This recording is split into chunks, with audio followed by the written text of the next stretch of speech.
Tumingala ako para sana pigilan ang luha pero hindi ko magawa. Sinubukan kong kinalmang sarili ko pero bigo ako. Ang hirap-hirap ikalmang sarili ko lalo na kapag nasa ganito kang sitwasyon. Humagulgol si Tita Zoe, Migs at Ina nang mangayak-ngayak nang binalingan ko sila ng tingin. Saksi sila kung anong pinagdaanan ko kaya alam nila kung gaano kasakit ang naramdaman ko. Alam nila lahat-lahat kasi sila ang nagsilbing pamilya ko. Sila ang pamilya ko.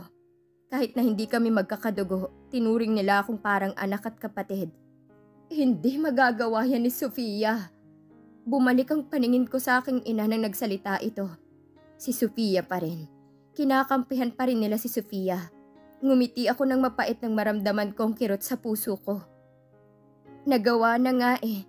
But anyway, it doesn't matter to me anymore. Malamig kong sabi pero nakaramdam ako ng matinding kirot. At patuloy sa pag-agos ang panibagong luha. Hindi na ako nag-abalang punasan ito bago ko binalik ang paningin kay Kiel. Just one more time, I just want him to know that. Pinagsisisihan kong pinakasalan kita. Pinagsisihan kong minahal kita. Pinagsisihan ko kung bakit ginawa ko ang lahat para sa'yo. Ang sakit mong mahalin. Ang hirap-hirap mong mahalin. Nakakapagod kang mahalin. Nakakapagod ka, Kiel. Sunod-sunod umagos ang luha ko habang nakatingin sa mga mata nitong punong-puno ng emosyon na hindi ko mawari kung ano-ano ang mga ito. I look at him painfully. My heart is slow breaking into pieces. I immediately saw a sorrow and pain on his eyes. Hindi ko alam kung kailan ko siya nakitaan ng ganito.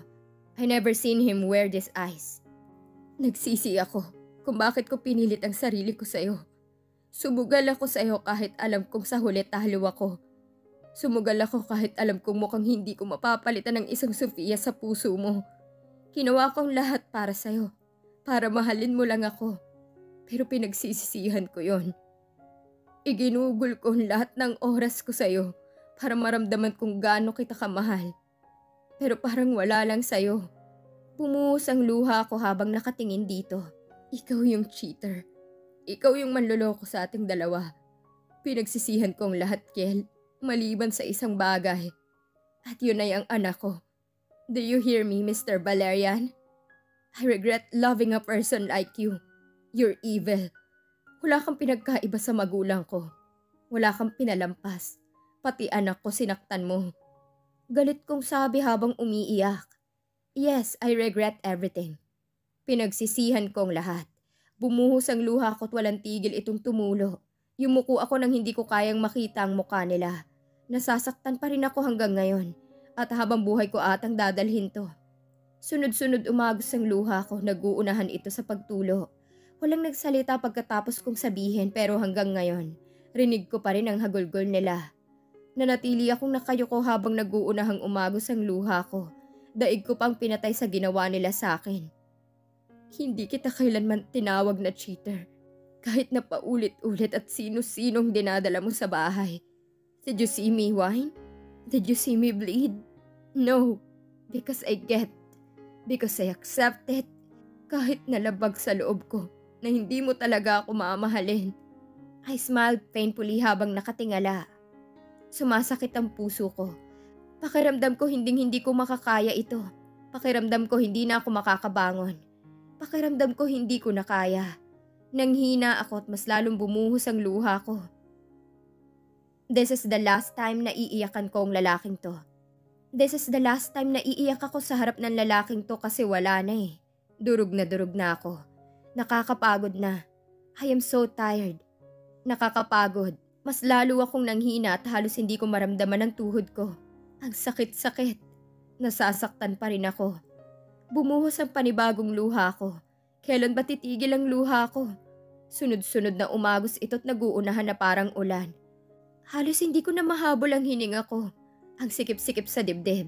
Gusto kong gumaan ang mabigat kong dibdib pero mas lumala ata.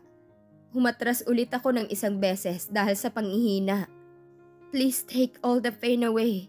Tulungan niyo akong tanggalin ang sakit na nararamdaman ko ngayon. Sam, I'm sorry. I'm sorry, anak. I'm sorry. Patawarin mo si Mommy. Patawarin mo si Mommy, anak. Mas lalo akong humagulgol nang marinig kong iyak ng aking ina. Tinakpan ko ang mukha ko gamit ang palad ko habang umiiling-iling. Hindi na ako makapagsalita, nagbabara ang lalamunan ko. We're sorry, anak. Please. Hagulgol ulit ng aking ina. Umiling pa rin ako dahil hindi ako makapagsalita. Nagbabara ang lalamunan ko. Parang merong bukol na nakaukit sa lalamunan ko. Hinabol kong hininga ko. Pakiramdam ko mahihimatay ako. Sa lahat ng tao dito sa mundo, kayong hindi ko inaasahang sasaktan at dudurugin ako ng ganito. Nanginginig ang boses ko sa pag-iyak. Yumuko ulit ako dahilan para makita kong luha kong tumulo na lamang sa buhangin. Pumikit ako ng mariin. Para akong pinapatay. Ang sama-sama nila. Wala silang pinagkaiba sa mga kidnapper ko. Humagulgol ako tuwing naaalala kong ginawa nila. Pinagtabuyan nila ako. Sinaktan at dinurog nila ako. Wala nang mas masakit sa ginawa nila. Ang sakit-sakit kapag galing ang mga salitang yun sa mga mahal mo. Ang sakit-sakit kapag galing yun sa mga magulang mo. Kayo na lang ang meron ako, Dad. Si Mommy, si Austin. Pero tinaboy niyo na ako at pati anak ko nilayo niyo sa akin. Kayo na lang ang meron ako pero sinaktan niyo ako. Kayo na lang ang lakas ko pero kayo rin palang dahilan kung bakit ako babagsak. Hagulgol at nangihina akong sabi bago ako bumaling kay Kiel na nakatingin lang sa akin na walang emosyon. Tiningnan ko ito ng maigi. Ang lalaking isa sa pangarap kong maging akin. Oo, pinangarap ko. Pero hindi ako kailanman nagpabuntis at nagpagalaw sa ibang lalaki para lang makuha ang gusto ko o ang taong mahal ko. Hindi ako ganun kadesperada para gawin yon. Mahal ko si Kiel pero hanggang dun lang. Before I leave this place and go, pwede bang humiling ako? Kahit isang hiling. Kumirot ang puso ko. Nanatili akong nakayoko habang sunod-sunod na umaagos ang luha ko.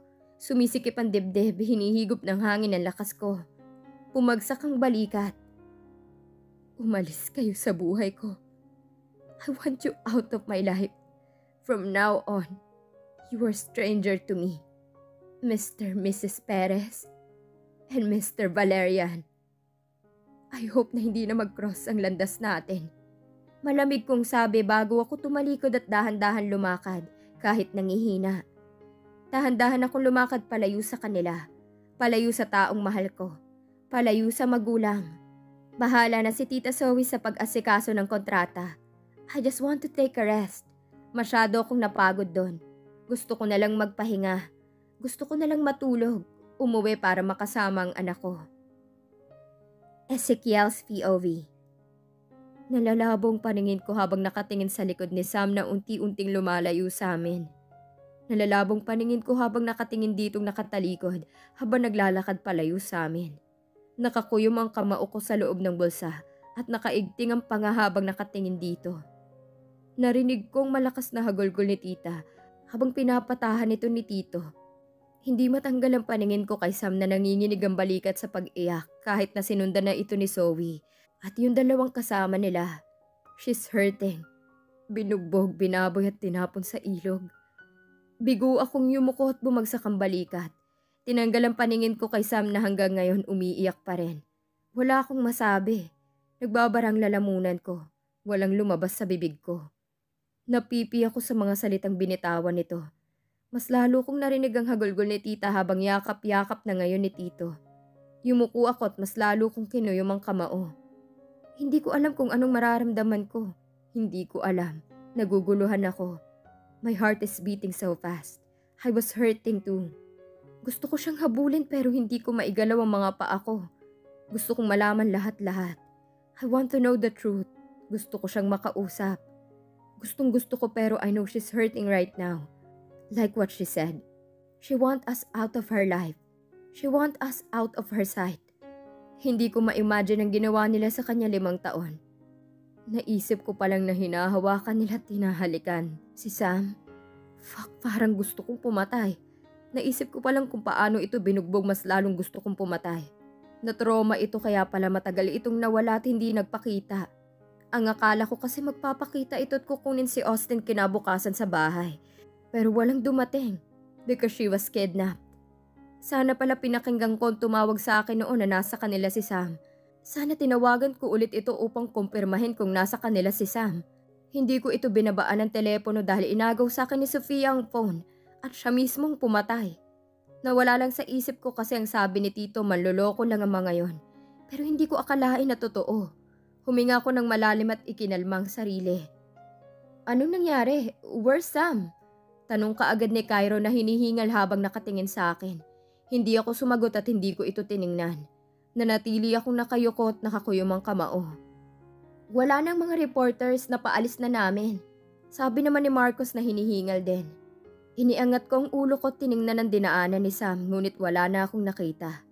Tumalikod ako at naglakad pabalik sa hotel at iniwan sila doon na nagtatanong kay Tito kung anong nangyari. Kinuha ko ang phone ko habang naglalakad pabalik sa hotel.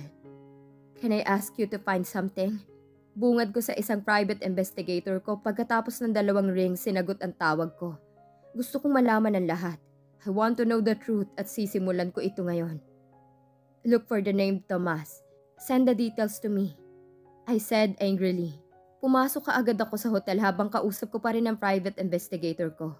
Hindi ko pinansin ang mga taong bumati sa akin. Nakakuyumang kamaukot kaagad akong pumasok sa elevator. Sofia is nowhere to be found. Hindi ko na ito nakita kanina dahil sa mga narinig at nalaman ko. Uuwi ako ngayon din at dediretso ako sa opisina ko. Gusto kong pagkarating ko dyan, kaharap ko na si Tomas. Malamig kong sabi habang naghihintay na bumukas ang elevator. Sumandal ako sa elevator at hindi ko mapigilang hindi maisip ang mukha ni Sam na punong-puno ng hinanakit. Ang mukha nitong umiiyak habang nasasaktan. Pumikit ako ng mariin at kinuyom ang kamao at upang pigilin ang sarili sa kung anong magawa ko sa loob ng elevator. Noted, Mr. Valerian. Mabilis na sagot nito.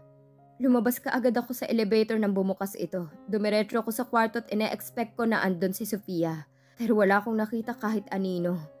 Kinuha kong duffel bag ko pagkatapos kong inilapag ang phone ko sa kama habang naka-loudspeaker. One more thing. I want you to find out who's handled Samantha Alexandria Perez kidnapping case. Malamig kong sabi habang kinukuhang damit at nilagay sa duffel bag. Kinuha ko ulit ang phone ko bago ako lumabas ng kwarto at pumasok sa elevator. Wala pong Samantha Alexandria Perez dito pero meron pong Samantha Alexandria Versace. Sagot nito kaagad. Pumikit ako ng mariin. I almost forgot na hindi na pala ito Perez. Ang tanga mo, Kiel. This is what you get after what you've done. Yeah, it's Versace, I mean. Mahinang sabi ko bago ako lumabas ng elevator. Tumingin ako sa paligid ng entrance ng hotel para hanapin sina Tito. Pero hindi ko ito mahanap. Pagbalik na lang mag-uusap kami ni Sofia dahil gusto kong marinig mula sa bibig nito kung anong ginawa niya. Dumiretso kaagad ako sa parking lot ng hotel at bumagsak ang balikat ko nang wala na akong makitang van doon na sinakyan ni Sam. Pumasok kaagad ako sa kotse. It's Detective Castro who handled Samantha's kidnapping case. Medyo mabagal bago sumagot ang private investigator ko. Pinaharurot kong sasakyan ko paalis sa hotel. Mga ilang oras pa bago ako makabalik. Their investigation is private, sir. They did not make it public para siguro iwas issue. Dagdag nito. Tumango ako kahit hindi niya ito nakikita. I want to talk to him. Malamig kong sabi bago ko tinapos ang tawag. Mas lalo kong binilisan ang pagmamaneho ko upang makabalik na ako. Pumikit ako ng mariin ng pilit pumapasok sa isip ko si Sam. Her angelic face. Her beautiful eyes is full of hatred and pain. Kitang-kita ko sa mukha nito. Sa mga mata nito kung gaano ito nasaktan sa ginawa namin. Alam kong masakit ito para kay tita at tito na ina ni Sam. Ang nalaman na pinagsamantalahan ng anak nito after they pushed her. Kinalma kong sarili ko at nag-concentrate lamang sa pagmamaneho. Ilang oras akong nagmaneho at sa tagal kong nagmaneho wala man lang akong natanggap na pagod. Tulad ng sabi ko, dumiretso ako sa building ko para akong nagka-car race sa sobrang bilis ko magmaneho. Bumaba kaagad ako sa kotse. Hapon na nang nakarating ako. Hinagis ko sa valet ang susi ng kotse ko at kaagad pumasok. Hindi ko pinansin ang mga empleyado kong bumati sa akin. Tinakbo kong elevator at kaagad pumasok. Nakakuyom ang kamao ko habang papasok ako. Tinawagan ko rin si Sofia pero hindi ko makontak ang phone nito. Cannot reach her. Lumabas kaagad ako ng elevator at hindi nagdalawang isip na pumasok sa office ko. Tumambad kaagad sa akin si Tomas. Sa kanya agad lumipad ang mata ko. Napansin ko lang ang private investigator ko nang tumayo ito. Tumingin ako sa mga tauhan nito na nakatayo lang. Binalik ko ulit ang paningin sa Tomas na nakaupo sa malawak na sofa habang nakatingin sa akin na walang emosyon. Tinanguan ko ang private investigator ko na pinapahiwatig kong iwan muna kami. Sinenyasan nitong mga tauhan nito bago sila isa-isang lumabas. Lumapit ako sa mesa ko at inilapag doon ang phone ko. Dahan-dahan akong lumapit dito. I want to punch him big time. Nakaigting ang panga habang naglalakad ako palapit dito. Ang kapal ng mukha ng lalaking ito para tabihan si Samantha sa isang kama. Asshole. Mas lalo akong lumapit dito at tumayo sa harapan nito. Tumingala ito sa akin pero nibakas ng emosyon wala akong makita sa mukha nito. Malamig ko rin itong dinungaw. Kung makakapatay lang ang titig ko kanina pa ito walang buhay. What do you need? Seryosong sabi nito na nagpabasag sa katahimikan sa pagitan naming dalawa. Tumingala ako at kinuyom ang kamao upang pigilan ang sarili ko sa kung anong pwede kong magawa sa lalaking nasa harapan ko. Simple lang. I just wanted to answer me properly. And I want you to tell me the truth. Are you in a relationship with my wife, Samantha? Matigas kong sabi habang nakadungaw dito. Tell me the truth, boy. At sisiguraduhin kong makakauwi ka ng maayos na walang galos ni isa sa katawan mo. Nakakuyom ang kamao ko habang naghihintay ng sagot. Magsalita ka, naiinip na ako. Malamig, matigas kong sabi habang galit na nakatingin dito. Nakakuyom ang kamao ko. Wala. What? Hinangat ko ito gamit ang kwelyo nito. Hinawakan ko ang kwelyo nito, napaangat ito dahil sa ginawa ko. Nagulat ito sa mabilis kong galaw at yung galit na kanina ko pa pinipigilan ay hindi ko na napigilan. Mas lalo kong hinigpitan ang pagkakahawak sa kwelyo nito. What did you say again, man? I want to hear it again. Matigas at galit kong sabi. Lumunok ito at pilit tinatanggal ang kamay ko sa kwelyo nito kung saan ako nakahawak. Wala kaming relasyon ng asawa mo. I don't have any relationship to your wife. Kaagad niyang sagot, nakaramdam ng panlulumo nang marinig kong sinabi nito. Humigpit ang hawak ko dito at hindi ko napigilan na hindi ito sapakin. I punched him real hard. Pasensya ka na. Gusto ka ng kamao ko. Galit kong sabi at tumalikod at humarap ulit pagkatapos kong huminga ng malalim. Sabihin mo sa akin ang lahat ng totoo. Nanatili akong nakatayo habang nakadungaw kay Tomas, na ngayon nasa sahig na, habang pinupunasan ng dugo nito na nasa gilid ng labi niya. Nakapamewang ako habang nakatingin dito. Hinahabol kong hininga ko. Gusto kong ikalmang sarili ko pero hindi ko magawa. Huminga ako ng malalim bago ako dahan-dahang yumuko. Now, tell me the truth. Gusto kong malaman lahat, yung walang kulang at walang labis. Now, spill it. Malamig kong sabi. Kahit alam ko na ang totoo, kahit na meron nang namumuo sa isipan ko pero gusto ko pa rin marinig mula sa labi ng lalaking to. Wala kaming relasyon ni Samantha. Wala kaming relasyon, hindi kami magkakilala. Yung picture na nakita nyo at yung iniisip nyong meron nangyari sa amin, hindi totoo. Nanginginig ang boses nito. Yumuko ako at kaagad nakaramdam ng panlulumo nang marinig ko ito. Kinuyom ko ang kamao ko at muling pumasok sa isip ko kung anong sinabi ko kay Sam. Pumikit ako ng mariin at pilit pinoproseso sa utak kong sinabi nito.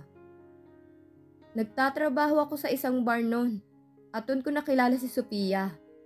She paid me to do it. She paid me to do that to your wife. And that time, kailangan ko rin ng pera. Meron silang pinainom kay Samantha na alak. Dinala namin to sa hotel. Naghubad ako ng t-shirt at tumabi dito matulog. Saka kami kinuna ni Sophia ng picture. Para magmukhang merong nangyari sa amin. Pero wala. Palabas lang yun. Mahaba nitong sabi. Pumagsak ang balikat ko nang tuluyan ko nang malaman ng totoo. Tumigil ng ilang sandali ang pagdibok ng puso ko. Pumikit ako at dinamdam ang bigat sa dibdib. I'm sorry. Humingi na rin ako ng tawad kay Samantha. Pero alam kong hindi ganun kadali na patawarin ako. Kailangan ko lang ng pera ng gabing yun. Nangihina nitong dagdag. I want to punch him again pero nawalan ako ng lakas. Pilit kong tinatanggap sa sistema kung sinabi nito. Hindi ako makagalaw kung saan ako nakayoko. Natahimik kaming pareho. Binalikan ko ang pangyayari noon. Kung paano namin ito itinaboy sa maling akala. Kung paano namin ito pinakaladkad sa tauhan ni Tito. Posible bang anak ko si Austin? Isang malaking tanong sa isipan ko.